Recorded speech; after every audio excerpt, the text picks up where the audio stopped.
Looking at Chris Hemsworth and his brother, you might think that he really is some sort of god.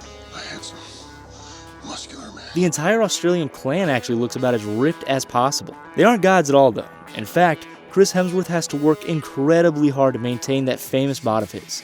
Yes, even in Endgame when Thor wasn't so conscious of his physique. Getting buff in the Marvel Universe must be so easy. All you have to do is just wait around for a super soldier serum or a radioactive spider to make you super fit.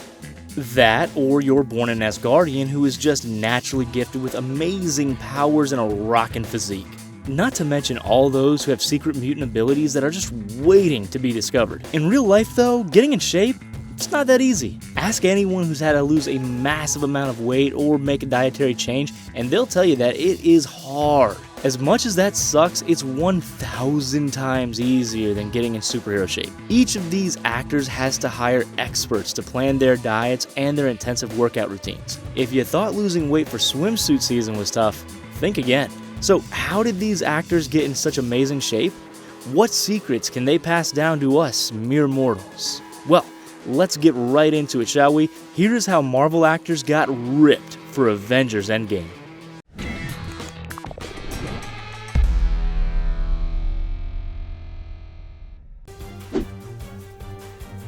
Captain America doesn't need to work out. Ever since the tiny Steve Rogers was subjected to an experiment that gave him enhanced strength, he's been bulky. Chris Evans, on the other hand, has to keep up with a pretty intense workout to keep in Captain America shape. He has a chest and shoulder routine that consists of military presses, push-ups, and free weights. Then he moves on to biceps and triceps with 3 sets of 8 reps with a variety of weights. He then has a pretty rigorous leg session with 2 sets of 10 reps with free weights and squats. It's an intense workout, but certainly not one you couldn't do at your local gym or at home. His meal plan isn't all that inaccessible either. He reportedly has a breakfast of porridge every day with raisins, chicken sausage, and egg whites, among other things. His lunch is either a loaded tuna burger or a chicken Caesar pita. Then for dinner, he has chicken with brown rice. It wouldn't take much effort to eat like Captain America every day. You just have to sacrifice your sweets and high-fat foods, which is easier said than done, honestly.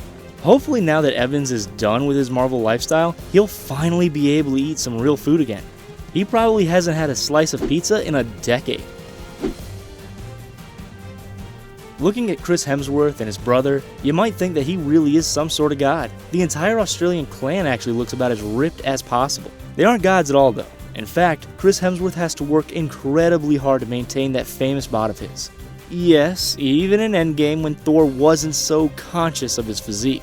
Hemsworth has a team that leads him through a series of crazy workouts to get into Asgardian shape. He does a hurt workout, or a high-intensity resistance training. It's a variation of HIIT, or high-intensity interval training. It crams a lot of anaerobic exercise into a very short period of time, sometimes as short as about 30 minutes. Of course, he does this routine 5 times, so it's not as quick as you might think. To be honest, his routine at times seems a little ridiculous. It has him sliding across the ground with weights or crawling around in a squat. And that being said, I feel a little exhausted just watching his workout. Pretty sure I'm gonna need to take a nap now because that looks rough.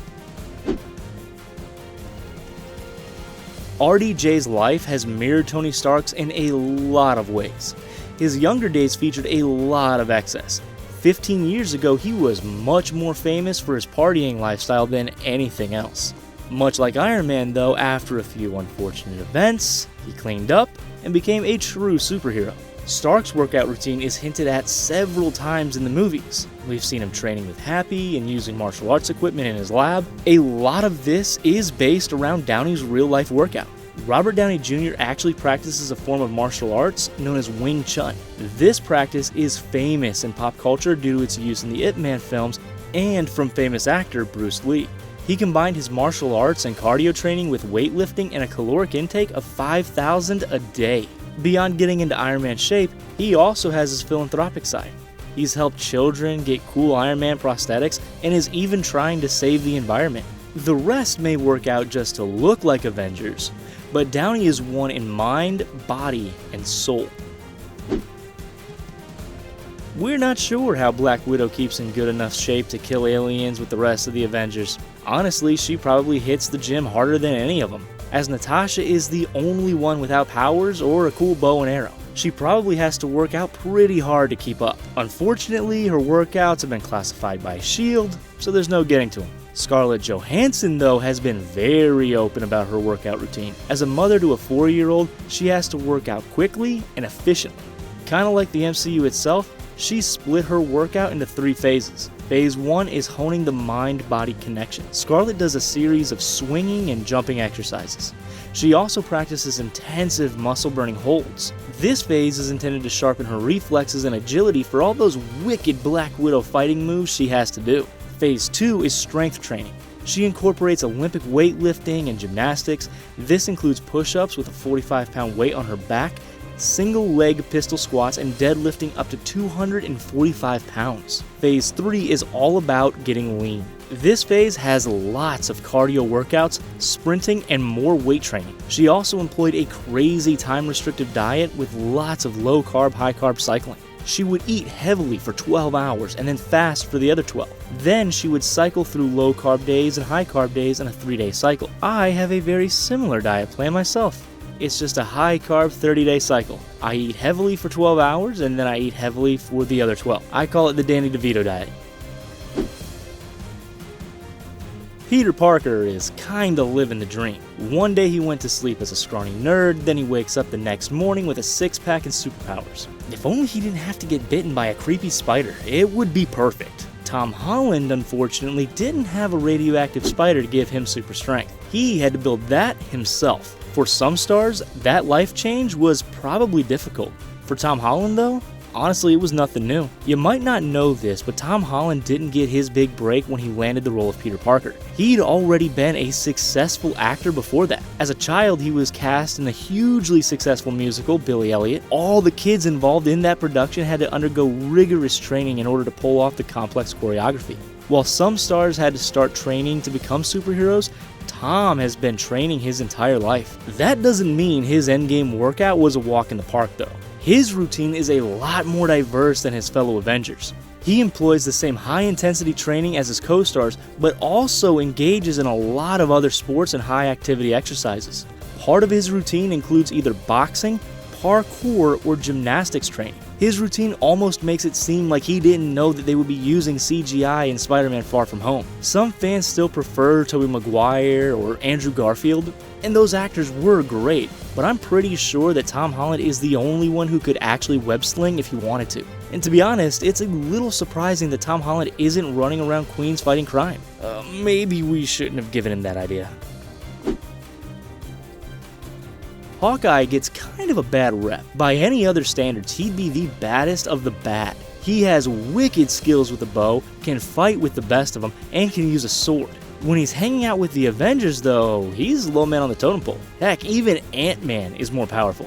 One just assumes that poor Barton takes his frustrations out in the gym. Poor guy went from being one of S.H.I.E.L.D.'s toughest agents to being the Ringo of the Avengers. Jeremy Renner, on the other hand, is definitely not lacking in star power compared to the others. He was already famous for films like The Hurt Locker and The Town before he suited up for the superhero duty. His career had him stay in pretty good shape already, though his routine did get an Avengers upgrade. Renner has said that his routine usually starts at about 4 in the morning. His workout features a lot more calisthenics and stretching to get that lean Hawkeye look. Instead of lots of weight training, he does more push-ups and sit-ups. He's also done training with Olympic-level archers, though he said this wasn't as helpful as you'd think. Apparently there's a big difference between superhero archery and real archery, probably the exploding arrows. Unlike the others though, he isn't quite as strict with his diet. He's posted mocking pictures to co-star Chris Evans where he was eating a bag of Doritos. I guess when you don't have shirtless shots that you have to shoot for the trailer, you can cheat a little. He also doesn't like to train when he's not in a movie. In his downtime, he usually lets months go by before hitting the gym. That's basically what I do. I'm waiting for Kevin Feige to call me up before I get a gym membership, and I'm sure that'll be any day now. It was pretty funny when the Guardians made fun of Chris Pratt's weight in Avengers Infinity War. He even goes so far as to say that he's gonna get a Bowflex and commit. This is hilarious because Chris Pratt is in ridiculously good shape. As anyone who watched Parks and Recreation will tell you, that wasn't always the case. Before he was Star-Lord, Pratt was famous for playing the lovable goofball Andy Dwyer. His character was a bit on the husky side and almost always covered in sweat. That made it so shocking when one episode came around that showed that he'd lost a crazy amount of weight. In the show, they explained that he just stopped drinking beer. In reality, Pratt had to work out incredibly hard to get into superhero shape. So how'd he do it? Chris Pratt lost a startling 60 pounds in under 6 months to play Star-Lord. He did so by following a carefully crafted diet plan. This paleo plan was high calorie and low carb. So think lots of chicken, broccoli, and brown rice. His workout routine is a lot like Chris Evans. It features a lot of exercise you can do at the gym without a lot of extra training. Most of it involves running, sit-ups, push-ups, and standard weight training. That certainly doesn't mean that it was easy. Evidently, Pratt was so determined that his trainers actually had to slow him down. One even said that his determination was closer to that of an NFL star than an actor. Boy, wouldn't that make Andy Dwyer proud? Zoe Saldana is basically Hollywood's Lucky Penny at this point. She's been involved in a startling number of the most successful film franchises of all time. Not only was she in Endgame, but she also starred in Avatar, Star Trek, and the first Pirates of the Caribbean. Aside from that, she's also played in action films like Columbiana, The Losers, and Takers. So she is more than used to having to stay in superstar shape 24/7. As you would expect, her diet is pretty controlled. There are lots of soups, oatmeal, salad, veggies, and lean meats. She's also been known to share pictures of her nasty-looking green smoothies on social media. Talk about commitment. For the Infinity War Endgame 2 punch, Saldana had an extra challenge to work against. She gave birth to her third child in February of 2017. That was right when Infinity War was starting to shoot. That is some serious pressure right there. Her post-pregnancy training included a lot of yoga and floor work to start with. The routine she works with features a heavier cardio aspect. There's lots of running, jogging, and biking involved. That's not to say she doesn't go in for some strength training. She also goes with a lot of push-ups, sit-ups, and squats. Though it looks like she doesn't do quite as much weight training as her co-stars.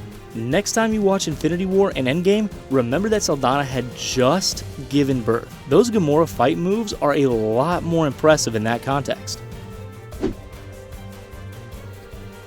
Bucky Barnes has had a rough go of it on his journey to become a superhero. First, he had to watch his wimpy BFF suddenly become the epitome of a man. Then he fell into the ice where he lost an arm and was picked up by Hydra. He subsequently got experimented on and brainwashed until he was the ultimate super soldier assassin. That's quite the hard road. Luckily, Sebastian Stan hasn't had to work quite that hard to stay in shape. Not that it was a cakewalk either. Anything compared to Hydra mind control is considered easy. He trained with a guy named Don Saladino. You may not know that name, but you probably have heard of his clients. He's trained actors like Ryan Reynolds, David Harbour, and Liev Schreiber. So needless to say, he's pretty good at giving people that superhero movie vibe. For Sebastian Stan, it took a lot of work. He's a guy with a pretty tiny frame. If you've seen him in anything else, then you know that he isn't usually so bulky. That means it took quite a lot of strength training to make him into the Winter Soldier. His workout includes lots of kettlebells, dumbbells, and free weights. It's kind of amazing that he worked that hard, especially considering the fact that one of his arms is entirely CGI. If I were him, I'd just work the other arm out really hard and let the other one go. Few stars have gotten as instantly famous as Brie Larson has over one movie. I mean, sure, she's won an Oscar for her powerful performance in Room, but Captain Marvel is what made her an A-list talent. Unfortunately, she didn't have the Tesseract to gift her with amazing powers. She had to go work for that herself. Larson wasn't an action movie star by any means before her time as an Avenger. She described herself as not very active at all. Evidently, she was barely able to do so much as a push-up or a pull-up before her time as Carol Danvers. Boy, did that change. After her training, she posted a video of her being able to push a 5,000-pound car for 60 seconds. That's a crazy amount of progress. Her 9-month training time was crazy intense. The first 3 months were focused on foundational training. The next 3 occurred during her time shooting Avengers Endgame, which was shot before Captain Marvel. Fun fact, the final months included training for all the stunts she'd have to pull off in her solo film. Not only did she do all that, but she also got a little flight training in order to play the famous pilot. Unfortunately, Larson wasn't as used to it as Danvers was. The pilots simulated a dogfight, and the high-speed maneuvers made Larson puke through the whole flight. Evidently, that's not uncommon, as the pilots reassured her that it was definitely going to happen no matter what. After going through all that, no wonder she didn't seem afraid of Thanos. Well, there you have it, all the training necessary to become an Avenger. Which workout was your favorite? Let us know in the comment section down below, and don't forget to like and subscribe to The Binger.